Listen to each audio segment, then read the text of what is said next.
Good afternoon, everyone. My name is Michelle Matter, and I'm the Director of Aging for the San Diego State University Center for Excellence in Aging and Longevity, or CEAL. Thank you for being with us today as we kick off Age-Friendly University Month. SDSU is proud to be designated as an age-friendly university, joining a global movement that values lifelong learning, intergenerational connection, and inclusion across all ages.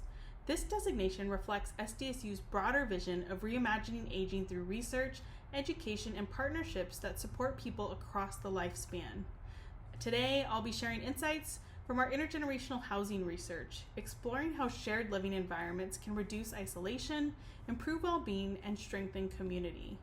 I'm also thrilled to be joined by two guest speakers, Erin Erdahl from the Pillars of Prospect Park in Minneapolis, and Lindsey Beagley from Mirabella at ASU, two outstanding examples of intergenerational housing in practice. So I'll start with a little bit of background on the project. This began with a collaboration with St. Paul's Senior Services. They were interested in exploring the feasibility of an intergenerational housing complex here in San Diego. And our study was shaped by several emerging trends that impact both older adults and college students. The first, of course, is the housing crisis. In San Diego, along with other places around the country, the cost of living is high, and options for affordable, innovative housing are limited. St. Paul's envisioned a model with two buildings, one for low-income older adults and another for graduate students who would live and work in the community at reduced rent in exchange for engagement and support. On a personal note, this idea really resonated with me. My mom has a degenerative condition, and when she had a fall, she needed help eating. Her senior housing community didn't offer that service, so I had to hire a caregiver to help feed her. There was a 2-hour required minimum, even though she probably only needed about 15 minutes of support, and it increased the cost of her care by over $2,500 per month. But imagine if a student could provide that kind of support in exchange for lower rent, reducing the cost of care for older adults, or giving students real-world work experience. Our research also examined growing concerns around loneliness and social isolation. Many of you have likely heard about the health impacts for older adults: increased risk of chronic illness, cognitive decline, even premature mortality. But did you know that recent data shows that college-age Americans are experiencing higher rates of loneliness than any other age group? This means that social isolation isn't just an issue for older adults, it's truly intergenerational. And by understanding how different age groups experience loneliness, we can develop strategies that foster connection, resilience, and supportive communities for people across the lifespan. Finally, we looked at senior living models and how they're evolving to meet the expectations of a more active, purpose-driven baby boomer generation. Many older adults are now seeking meaningful engagement, autonomy, and community involvement, not just stereotypical bingo and movie nights. So to understand these dynamics, I conducted qualitative interviews from January to May with 81 participants, including older adults, students, and staff members across 4 intergenerational communities. These conversations gave us deep insight into both the opportunities and challenges of intergenerational living. So there are a few different ways intergenerational housing can work, but for our research, we focused on 3 main types. The first was looking at home share models. This is where a homeowner has an extra bedroom they could rent out to someone looking for housing. The home seeker, in our case often a student, provides companionship or light assistance in exchange for reduced rent. So it's a mutually beneficial situation. These programs are usually coordinated through universities, nonprofits, or local housing organizations, which carefully match students and older adults based on interests, lifestyle, and needs.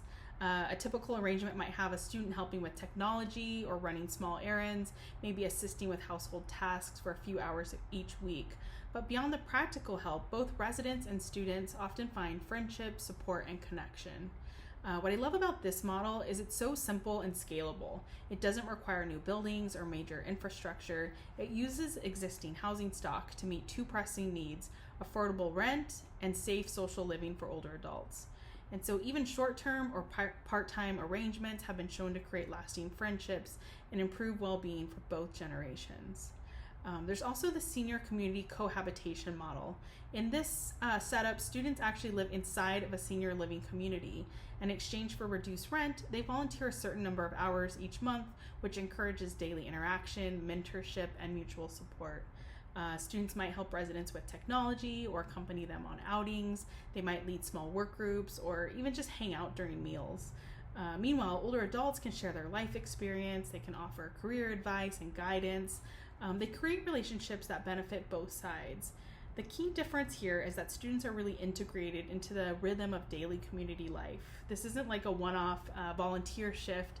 It's about informal, everyday connections, like chatting over breakfast or sharing hobbies, just checking in casually.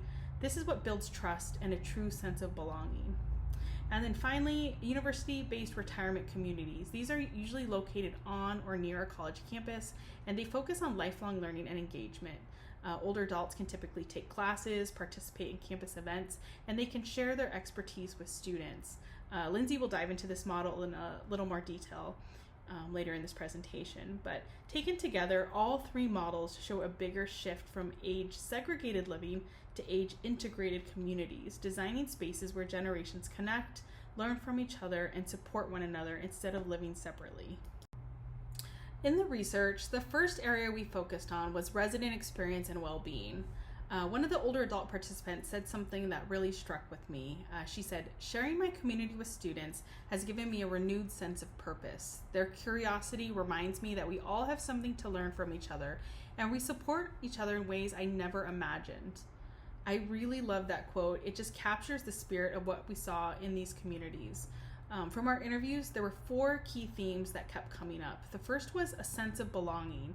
Residents talked about feeling part of a shared community and having daily opportunities to connect, simply knowing someone cares.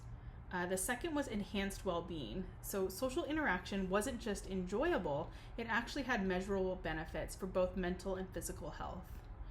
There's also reciprocal support. This wasn't just a one-way connection. For example, students helped with technology or errands, and older adults offered guidance and encouragement, sometimes just a listening ear. I think one thing that's important is like we talked to a lot of students that were out of state, for example. They didn't have their family nearby, and so it was outside of their peer support group, was just an older adult to listen and kind of act in kind of a grandmother or grandfatherly role. And then finally, mentorship and purpose. So many retired professionals talk about the joy of mentoring students. We had one physical therapist who guided students through their clinical rotations. It not only gave her a renewed sense of purpose, it allowed the students to really ask questions. You know, what is it really like to work in this field? And so what really struck me across all these conversations was how consistently people described feeling seen again. Being recognized by a younger generation that valued their stories and by a community that reminded them they still had something to contribute, that sense of relevance and connection just kept coming up over and over again. The second area of focus was program benefits, and there were 2 key themes that emerged that I've already mentioned. The first is how intergenerational housing can help address affordability, particularly for students who receive a housing subsidy. And then for older adults, the biggest benefit was reduced isolation. One story that really stands out involves a student who noticed an older adult resident at 7 Brew, her favorite coffee shop.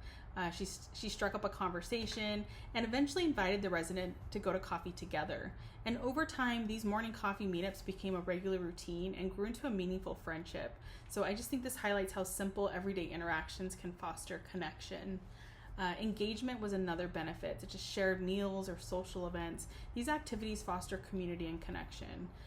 Interestingly, one housing community didn't have a shared dining area, which I actually thought was going to be a barrier since meals are such a way for people to connect.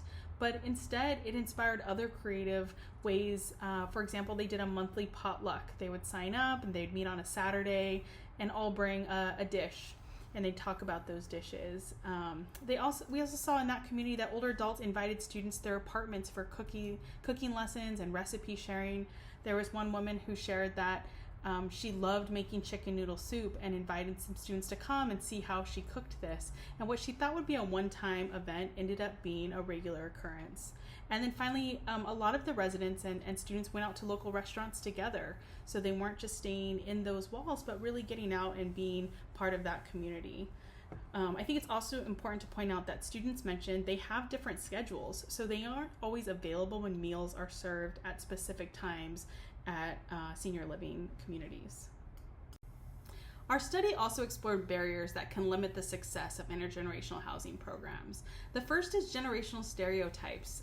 It might be uncomfortable for a student to even say they live in senior housing. And both students and older adults can carry assumptions about each other. For example, an older adult might assume a student is only interested in social media or gaming, while a student might expect residents to be resistant to new ideas or technology. And these assumptions can lead to awkward interactions or missed opportunities for connection, highlighting the need for programs to intentionally foster mutual understanding. The second is identifying the ideal student. And I put this into quotes because honestly, there isn't a single ideal student. Initially, I assumed that gerontology or social work students, those already focused on the aging field, might be perfect participants. But what we found is that many of these students said they already work or study about older adults, and sometimes they want some downtime at home, which can limit engagement. Instead, programs benefit from recruiting students from a variety of majors who bring in unique talents. And I know Lindsey's going to touch on this about Mirabella, but that was a really amazing example to see doctoral students in the arts with residents where they teach and perform and create community projects, just showing how diverse backgrounds can enrich the intergenerational experience. The third thing is being careful not to have forced connection. Overly structured activities can actually feel artificial, making it harder for genuine relationships to form. For example, if you have mandatory weekly workshops without room for organic conversation, this may leave participants feeling like they're just checking a box rather than connecting meaningfully. And then finally, there are some housing regulations to be aware of. There are federal, state, and tax incentive rules which sometimes limit the number of non-older adult residents in senior housing. And so while this ensures safety and compliance, it can also create logistical hurdles for programs to need to plan carefully. We also identified several strategies and practices that can help foster meaningful intergenerational connections, like common areas for casual interactions. These are spaces like lounges or kitchens or garden patios that allow students and older adults to bump into each other naturally and share a cup of coffee or exchange a quick hello. These informal moments often spark conversations that structured programming can't replicate. I saw a lot of this at the elevator, for example. The second is clear communication. So providing expectations, this can be through newsletters or welcome packets, bulletin boards. This can make a big difference. For example, we saw at Pillars of Prospect Park, there was a newsletter that introduced new students. It had a short bio and a photo. It included their interest, and it just gave people a way to see who was coming to live in the building and find ways to spark conversation. You also want engaging program activities. So I've talked a lot about you don't want anything that feels forced, but I saw some really good examples at Sage 2 Living in Lincoln, Nebraska. Probably the most fun I had was at a music bingo night. A DJ came in and played a clip of songs from different generations, and participants had to look for the artist on their bingo card. And this just sparked so many conversations about songs. A gentleman sitting next to me, he shared photos from a recent Paul McCartney concert that he attended, and other people became interested in that too. They also had a puppy visit and a shuffleboard tournament. So these were all things that were fun and just really blend social interaction for residents and students to have shared experience and never felt like an obligation. And then finally, celebrations to foster belonging. So a lot of people that live in senior housing, they've left homes where they may host big events around the holidays. So recognizing birthdays and cultural traditions really strengthens community identity. At the Pillars of Prospect Park, they have a monthly peace project, and Erin may talk about this, but it highlights a different country each month based on a resident or staff member's birthplace. And so residents explore the culture, the language, the tradition, and they have just informal talks and storytelling, and culminates into a community-wide dinner. And so this creative approach really sparks curiosity and conversation and cross-generational engagement. Finally, we examined the demand and implementation for intergenerational housing, and several key themes emerged. The first was a desire for lifelong learning. So I mentioned earlier that older adults expressed a strong interest in continuing education and meaningful engagement. One participant reflected on her experience after moving to a traditional senior living community, saying, "You can only golf so many times." This sentiment highlights the need for opportunities that stimulate curiosity, skill building, and personal growth. Older adults also shared that they want peers with similar life experiences. They want to live alongside people who have similar interests, backgrounds, or life stages. So even within an intergenerational setting, these connections provide a sense of belonging and daily support. Students kind of said the same thing. They wanted peers in age specific settings. Not every activity needed to be intergenerational, so student only events help foster a supportive cohort experience, strengthening community within their own age group. And then finally, we found that graduate students, particularly those 25 and older, showed the greatest interest in intergenerational living. One student in her 30s shared that the experience had been transformative without any drawbacks. She said, "There is nothing I would change about my experience living here." Her feedback really shows the potential for intergenerational housing to make a meaningful impact on older students seeking community and purpose. So, one of the most meaningful parts of my research was visiting intergenerational housing communities in person. And the key question guiding this phase of the project was what can be learned from existing intergenerational housing models to guide future design, operations, policy development, and implementation. And to answer that, I spent time observing, interviewing, and really just participating in daily life at several intergenerational housing communities. And what I found was truly inspiring.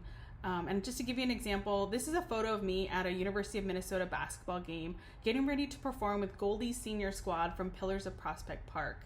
And I don't want to steal Erin's thunder, and I'm sure she's going to talk more about this. So I'm going to go ahead and turn it over and introduce Erin Erdahl, Director of Programming and Partnerships for the Pillars of Prospect Park, to share about their incredible, innovative community. Thanks, Michelle. I'm really excited to be here and share a little summary of our student housing and intergenerational community at the Pillars of Prospect Park. So just for some context, the Pillars of Prospect Park is located just very closely to the University of Minnesota. We have an on-site childcare and students that live in the building, as well as many programs and partnerships with colleges from the university and beyond. So our official title is Intergenerational Senior Living Shared Site, and I kind of shared briefly what that means. And then as far as programs, colleges, and schools at the University of Minnesota, we work with many different clinical schools: physical therapy, occupational therapy, speech language pathology, nursing, school of public health. But we also work with the College of Continuing Education, School of Music, and outside of the University of Minnesota, we work with the Minneapolis College of Art and Design, and that is located about, I would say, 3 miles from our community, as well as Gopher Athletics, which you'll hear a little bit more about later. I really like to show this, to really highlight intergenerational programs that happen in our community. And I'll kind of just go through each one. On the far left, we have kiddos from the childcare. There are occupational therapy students that are completing their level 2 and capstone field work. They specifically focused on intergenerational programming with childcare. As you can see, they're very close. They're hugging on the bottom corner. Residents, team members, all going for a neighborhood walk and cleanup. The next photo, these are third-year physical therapy students, and they are doing assessments. They do these annually, and we are able to do both pediatric assessments and assessments with older adults in the same space. This happens about 3 times each summer, and this is in addition to our first-year students that rotate through the community. In the next photo up above, these are students that are pursuing degrees in healthcare, but also musicians. So they came in to share, they started a club, and we were their inaugural site. And as you can see, all smiles, and residents just really appreciate getting to know the students, hearing their stories, and then also obviously sharing in music.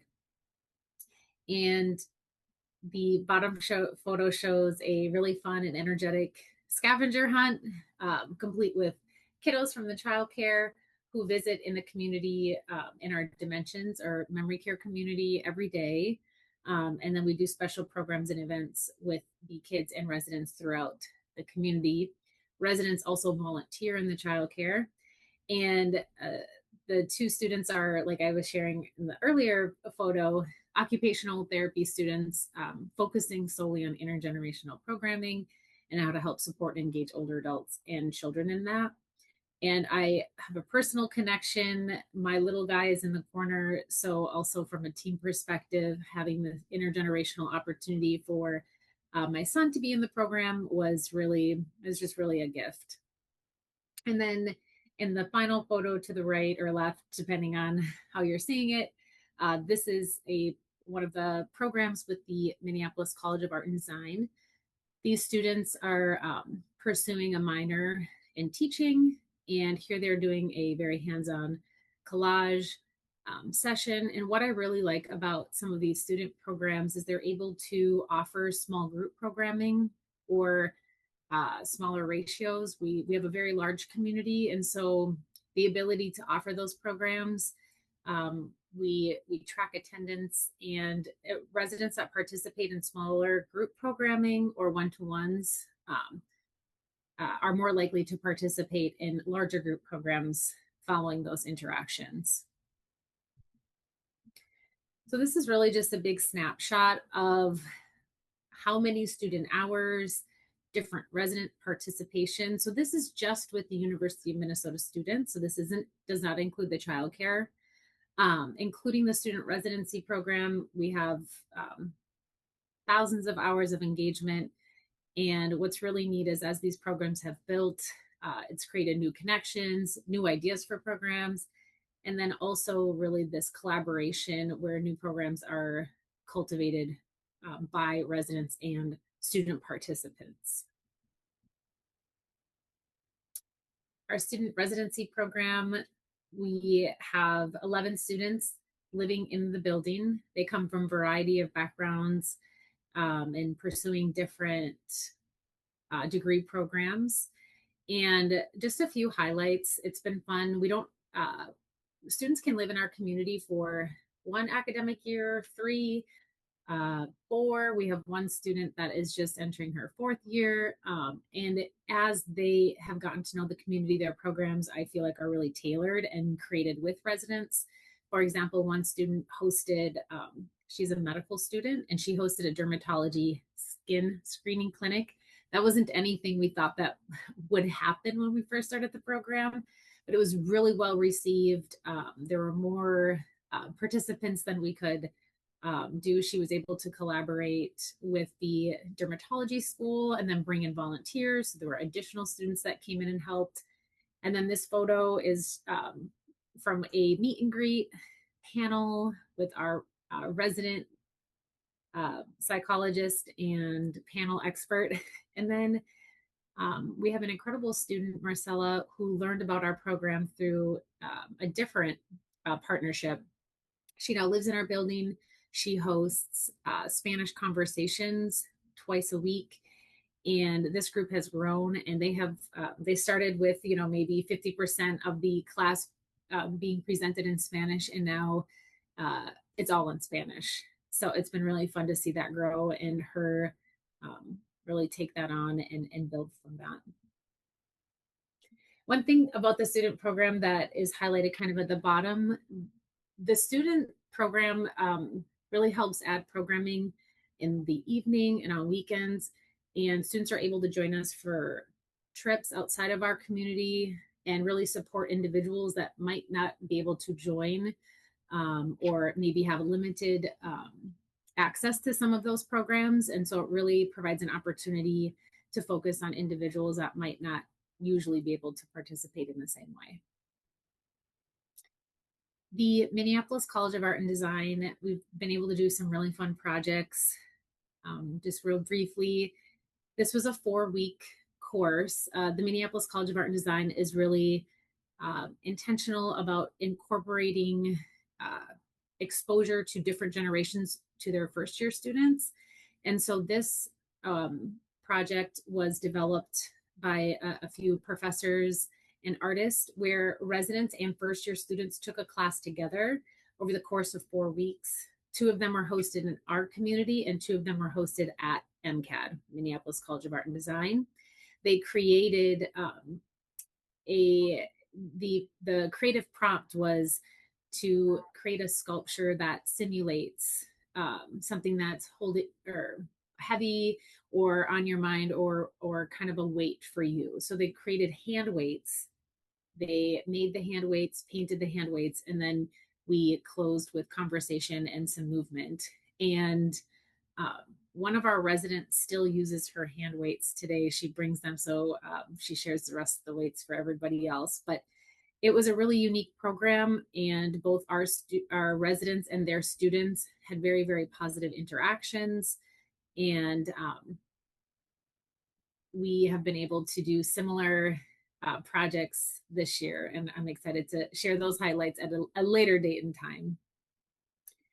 As I mentioned before, Marcella actually found out about our community through the English language program at University of Minnesota. And as you can see here, it's a large group of students that come in. They really just practice their conversational English with residents. But what's really happened are residents wanting to really mentor students, support students. And so we've incorporated lunches. Many of these they're just paired randomly. And many of these resident student pairs stay in contact as these students move through their program. In the cheer squad, this is a really exciting partnership we have with the Gopher Athletics. And really briefly, we work with the #1 dance team at Minnesota. They have won national gold. They are very, very impressive. They create a very, very rudimentary 1-minute dance. We go to their practice. They show us the dance. Then we come back here, we practice it. And then we, together with the students, present our cheer, 1-minute cheer, at a men's and women's halftime. And it is just the most energetic and incredible experience. You see it in the photo. Some of these students we've known since they've been freshmen. And so it's been fun to see them each year and see what new things they add to our dance. And this is just one of our photos. We started with 6 in our cheer squad, and now we have over 25 dancers. So it's very exciting to be able to offer these unique opportunities and experiences for both residents and students, and of course me too. And I kind of want to close on a few quotes. This is from an intergenerational group that was formed with residents at the Pillars and students from the Aging Studies Interdisciplinary Group at the U of M. And it's really under their School of Public Health and Center for Healthy Aging and Innovation. And this group of individuals really created something brand new. And I think the quotes really are powerful. For me specifically, I like what this resident said, that it makes us feel like we are part of the future and not just the past. And the School of Public Health student, just an age-friendly, age-inclusive, really includes being visible and showing up intergenerationally. So this group is in their 4th year. They've testified at the Capitol, and we just recently had our brainstorming session. So I'm really excited to see what they will come up with this year. So that really is a fast and furious summary. Just some parting thoughts to think about in your community or your spheres, like who are partner leaders and ambassadors? How can we get all generations involved? And really, what are our current needs in your community, your university, and how can we use intergenerational programming to bridge those needs? Thank you so much, Erin. I still think so much about my time at the Pillars, especially watching the residents and the preschools interact in the same shared spaces. And I was lucky enough to be part of Marcella's Spanish class. I was the worst one in the class, but it was so fun and engaging to watch. And now I'm delighted to introduce Lindsey Beagley, Senior Director of Lifelong Learning and University Engagement for Mirabella at ASU. So I spent 2 days at Mirabella and immersed myself in the community. In fact, here's a photo at a basketball game with a student and with Sparky. And so I'm excited to have Lindsey share about her community. Thank you, Michelle. Thanks so much for the invitation for to be here and to talk about what I find is incredibly exciting, which is intergenerational living, but specifically overcoming, the structural age segregation that we have designed into our community living spaces, and trying to find ways to bridge those generations in certain environments that make sense to do so. And in my opinion, college campuses are the way to do that. So I am the Senior Director of Lifelong University Engagement, as you mentioned. So I oversee the connection of Mirabella at ASU with Arizona State University, and my role is to promote residents' full integration into campus and also bring students and faculty into our community. So essentially, encourage that bi-directional teaching and learning and living that happens in these kinds of models. So the first thing to know about Mirabella is it is the first certified university-based retirement community in the United States. And what that means is that it achieves pretty strict criteria about how it is partnered with the university. So the first is location. And in order to achieve this criteria, it has to be under 1 mile. But in Mirabella's case, it's right on the Tempe campus. And to me, this is the most important design feature because, you can imagine that even a half mile off campus, residents have to have a reason to go to campus. They have to arrange transportation, and they just, it's more difficult to feel like you truly belong there. Whereas when the community is on the campus, they walk downstairs and, walk their dog on campus, and they'll run into classmates or just students who want to pet their dogs, and they get to chatting, and then they, that's how organic, authentic friendships are built. It's just through these spontaneous exchanges. And also, it's really easy to get students and faculty into the building because it's right there on campus. So we have, faculty lecturers come in, we have students come in and host their clubs there or host events there because we are a part of campus. It's that location to me is just a really critical design choice. The second criteria is formal programming. So that is part of my role, is to design programming that encourages student to community connections and then residents to the university. And that might look like formal programming, or it might look like, finding opportunities for residents to be a part of existing programming on campus. So it could look like formal or informal programming. The third is a continuum of care. So Mirabella is a CCRC. It is vast majority of it is independent living, but it does include memory support, assisted living, and skilled nursing. And this is important because, as we think about lifelong learning and intergenerational connections, that shouldn't be just limited to those who are in, peak health. As we decline, this is a very gradual process, as we know, and we still have the opportunity to continue to learn and to continue to connect with other generations, even, as we're experiencing later stages of our lives. And so we don't want that to stop just because somebody might need to increase their level of care or access support services in the higher levels of care.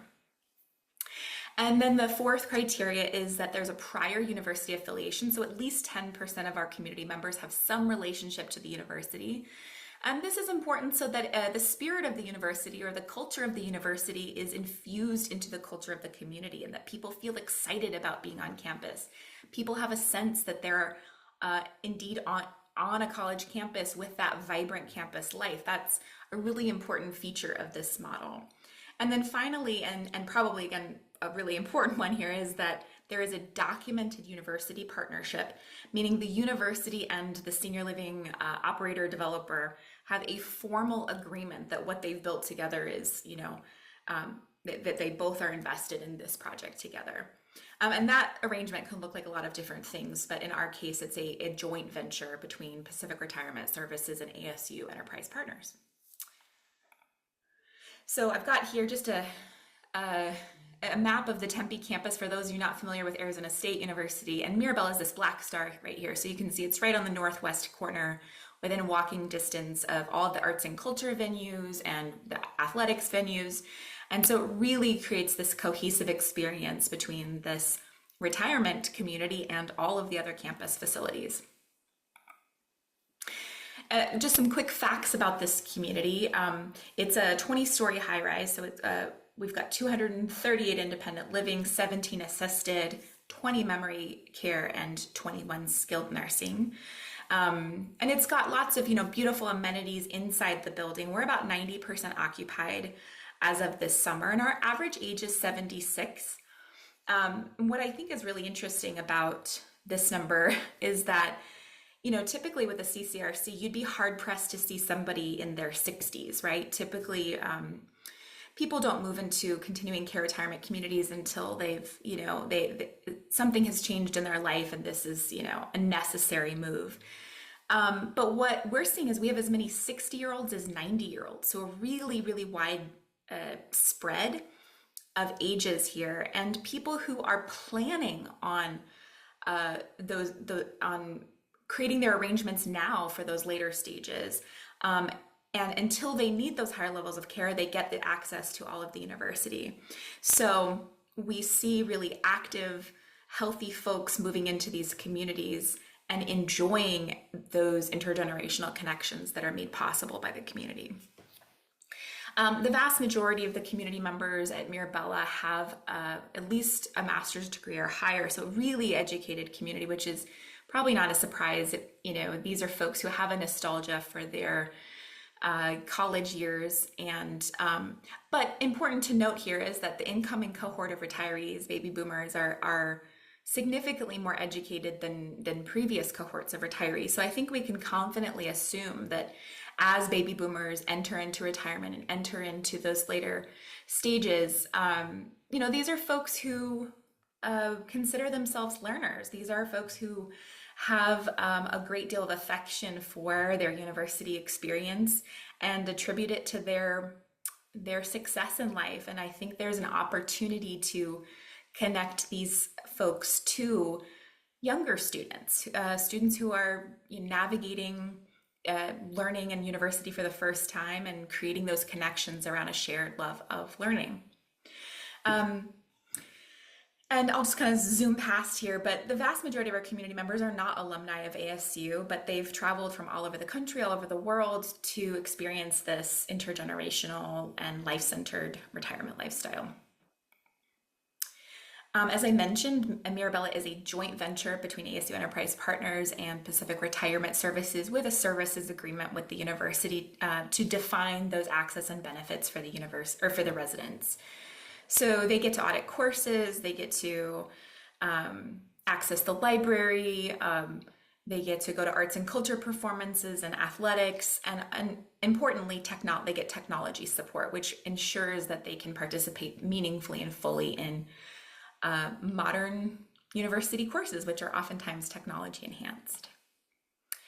One of the insights that I think is really valuable is to realize that older adults want to learn for very different reasons than younger adults. So younger adults, I think oftentimes, particularly those enrolled in university and pursuing degrees, they're motivated by, getting their diploma, getting a good grade in the class, getting their diploma, getting a good job. But older adults are not necessarily interested in credentials. They're interested in learning more about topics that will help them connect better with their adult children, their grandchildren. They're interested in learning about things that were maybe impractical for them as they were coming up in the world, and sometimes topics that just weren't available, weren't a thing when they were coming up in the world.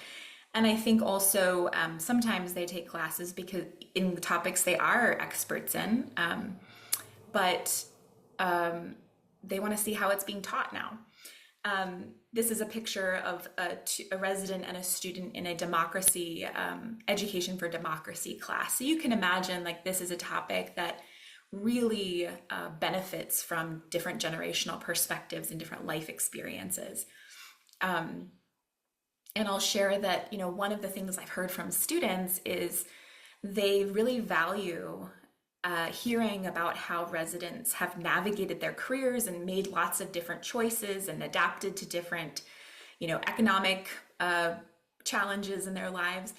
And I've heard students say things like, it makes me feel like I don't have to have it all figured out right away.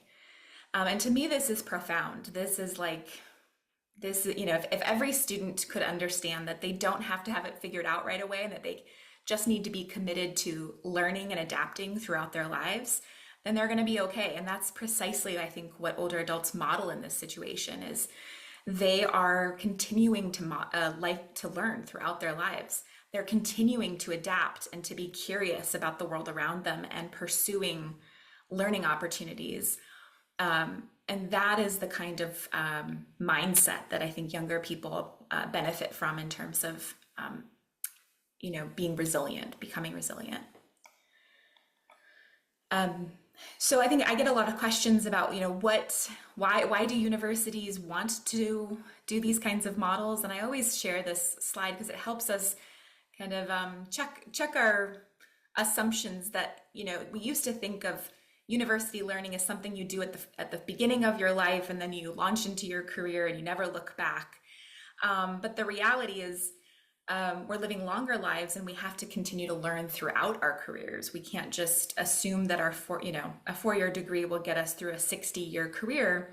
And so universities are having to think about how do we offer learning experiences to people at very different stages of life who have very different learning needs. So this is really Mirabella is a way for universities to think about how do we become a university that can support the needs of older learners and also be a place where we can connect generations meaningfully. I get the question, do they mentor? Yes, they mentor, but I often think not in the way that we think of mentoring, where the older person has all the wisdom and the younger person knows nothing. And that's just not, I think, the most beneficial model. A lot of residents are involved with students in ways that they need. So they're professional teaching assistants, which allows them to give students better project feedback in class. They're project coaches, they're pen pals, they're startup advisors, they're pitch coaches, they're panel judges, guest speakers, practice interviewers, thesis reviewers, practice audience members, standardized patients, citizen scientists, research participants, docents, and volunteers in so many different settings. So what's cool is they live there, so they're embedded and connected to students in ways that are authentic to the students' lives. This isn't something, they're not asking the students to take on yet another thing in order to get mentoring. The older people are in the spaces where the younger students already are. And so here's some just pictures that elucidate what I'm talking about. So they support student projects. This is a resident who was enlisted in an MFA student's dance recital. This is a resident who is part of a PhD student's study on social robotics. They tour campus labs, exhibits, and studios. So they're learning about how learning has changed. And I think in many ways, they're deepening their empathy for how younger people are learning. They're exploring new technology. They are attending athletics events. They're participating in campus traditions. This is homecoming parade. They host faculty lectures, and oftentimes these lectures result in an invitation for residents to get involved in labs or other student opportunities. They make music. They're definitely very music-centered. They host on-site clinics. This is a hearing and speech screening clinic where students are getting pre-licensure nursing hours and residents are benefiting from a screening. They join student clubs. This is a medical humanities society where they discuss a variety of healthcare issues, but through different generational perspectives. They participate in research studies. This is a fall risk assessment lab. And I think this is the part where the intergenerational living comes in. So this is our artist in residence program. Residents select 4 graduate level student artists each year to live in the building, and in exchange for room and board, they do all of the musical programming. And this is a beloved program in our community because not only do the residents enjoy this incredible music that students bring, but they're also, you know, very close friends, and they become neighbors. These are students who work out in the gym, they eat in the same dining room, they live next to residents, and so their relationships are so much deeper than just sort of performers. They really become true friends. And you know, I think while there are only 4 spots for these students to live in the building in this particular model, I think what's valuable here is that, you know, our senior living operating partner, Pacific Retirement Services, has, you know, to their credit, been willing to explore the idea of what would it look like if we accepted having students live in the building, and how do we overcome some challenges or even some fears about what that would mean for our operations or for our policies, or you know, just to imagine every possible thing that could go wrong when you when you change your typical model. And they, I think, would say that this program has been an incredibly positive asset for the community, and they see that stretching themselves to be willing to have students live in the building has been definitely a net positive for their community. This is another picture of the Artists in Residence program. This is a music therapy student who is working with a resident on the guitar. And I think, you know, my general perspective here is that college campuses are this really unique environment that is especially well equipped to connect generations in mutually beneficial ways.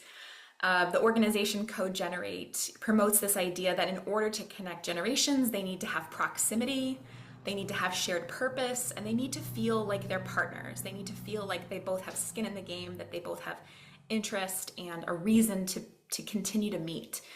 And I find that the easiest ways to do that are through learning, through music, arts, and culture, and through social impact. So this is a picture of 2 students, or sorry, a resident and a student who are talking about climate action. And this is a topic that both care deeply about. And they're discussing, you know, different generational perspectives on how environmentalism or climate action sort of has evolved over the generations. So you can imagine this is something that is age agnostic. It doesn't matter how old you are if you care about these issues. It's just a matter of connecting and working together. And that's sort of the end of my presentation. And I just hope that, I think, you know, more universities and more senior living communities are willing to work together to redefine what this stage of life could look like, and how college campuses can be a place to bring together generations in these ways that are so profoundly positive for each generation. Thank you so much, Lindsey. You know, as a lifelong learner myself, I remember telling you I'm ready to move in as soon as I first toured Mirabella, and it was just the kind of community I could see myself in. And I was actually surprised that the majority of residents were not connected to ASU as alumni, but I think that really speaks to the results of the research that people are moving from communities they've lived in their entire lives to be part of an intergenerational community like this. So it was fun to see how excited residents were to show me their ID card and just talk about, you know, so many of the events that they were doing on campus. I'd also like to acknowledge Sage 2 Living in Lincoln, Nebraska, who hosted me for 2 days. Their partnership with Bryan College of Health Sciences creates incredible opportunities for hands-on learning and intergenerational connection, and they're featured prominently in my report. So finally, I want to just share some best practices for intergenerational housing models. Our findings show what really makes intergenerational housing work. It's not the building or the programs, it's really the people. The most vibrant communities are the ones where relationships drive everything, where people are living, learning, and growing together. So just a few things that I want to highlight. One is to prioritize resident-led engagement. When residents take the lead on deciding what to do or how to gather or what traditions they want to build, something special happens. The community starts to feel like it's theirs. It's not about having more activities, it's just about creating space for people to connect in ways that feel natural and meaningful. The second is to design for shared purpose. Intergenerational housing works best when everyone has a reason to be there. This might mean mentoring, learning, volunteering, or simply sharing experiences. When people have purpose, it builds connection and it transforms housing into a real community. And then finally, engagement with the surrounding community is so important. The strongest communities that we saw, it doesn't stay in the building. It actually reaches out to partners with local groups or cultural organizations, with schools. Those connections make residents feel like they're part of something bigger, and the community around them benefits too. At the end of the day, intergenerational housing reminds us that aging doesn't happen apart from a community, it happens within it. And so when generations come together, everyone wins. We create places that are more connected, inclusive, and full of life. Just some final thoughts. Even though there are so many clear benefits to intergenerational housing, the reality is there are very few of these communities, and my hope is that conversations like this help spark new ideas and keep the dialogue going. So I just want to thank you all so much for joining us today. I encourage you to visit our CEAL website, ceal.sdsu.edu, to learn more about our research and upcoming webinars, and connect with us on LinkedIn. If you have any questions or want to learn more, please don't hesitate to reach out. My email is right here. And finally, I'll leave you with this photo I took with a resident from the Pillars. For me, the best part of this work was meeting people from such diverse backgrounds who all shared their stories, experiences, and perspectives, and I'm so grateful for this experience. Thank you.